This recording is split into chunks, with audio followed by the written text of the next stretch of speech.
Unreal Engine'da Yuji Itadori'yi karakter olarak tasarladım. İlk önce nasıl başladım? Sketchfab'dan Unreal Engine için Yuji Itadori modeli buldum. Model olarak Shinjuku versiyonu, yani manganın sonuna doğruki eldiven takan versiyonu kullanmak istedim. Çünkü neden olmasın, çok havalı bir tasarım.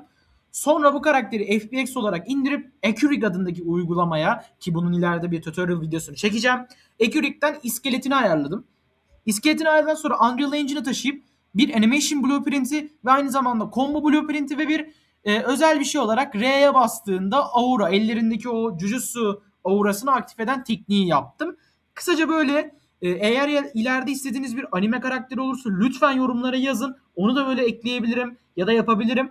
Tek bir isteğim var dostlarım. 231 aboneyiz. 500 abone olabilirsek çok sevinirim. Çok sağ olun, iyi günler.